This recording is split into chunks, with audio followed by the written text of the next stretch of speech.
Also tonight, remembering the Reverend Jesse Jackson. His family says he died peacefully this morning at the age of 84. My constituency is the desperate, the damned, the disinherited.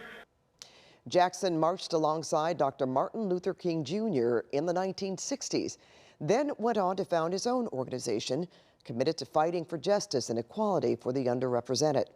In the 1980s, Reverend Jackson ran for president twice. He is credited with laying the foundation for future candidates, such as former President Barack Obama, and expanding the Democratic coalition. Jackson's legacy will live on in all the lives he touched over the years, from some of the world's biggest celebrities to local people he inspired to help in the fight for civil rights. CBS LA's Joy Benedict spoke with a local minister whose life Jackson changed forever after a chance meeting. Don't you surrender.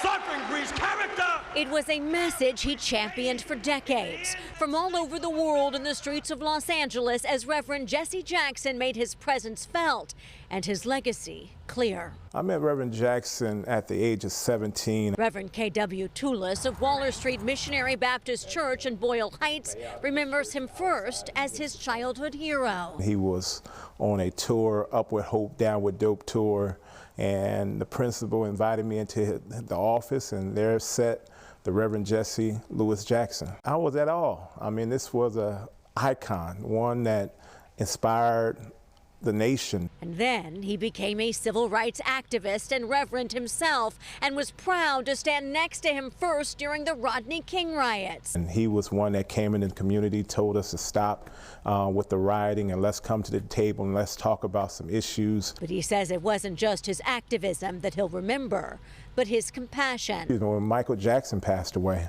how Reverend Jackson and Reverend Sharpton was right there with that family, helping them to grieve through this process. With the family of Michael Jackson. And outside the Vegas hospital of Lamar Odom, Toulis says Jackson showed up every time, every community. From healthcare to jobs, the LGBTQ community, Reverend Jackson spoke up for those who felt silenced. That's what the Reverend did. He made sure he was on the right issue. For fellow civil rights activist Danny Bakewell, I knew him very well. He was a good friend. He says Reverend Jackson couldn't speak these last few months, but he still called so he could listen. Reverend Jackson was a force to be reckoned with. Suffering breeds character. He says he changed the Democratic Party and paved the way for so many. And he said, I'm going to run for president. And I know people who said, is he crazy? What does he think he is? But that's how low our expectations were, and that's how high his were. He ran twice, but never stopped demanding change, whether in his hometown or around the world. A legacy those who knew him hope won't be forgotten.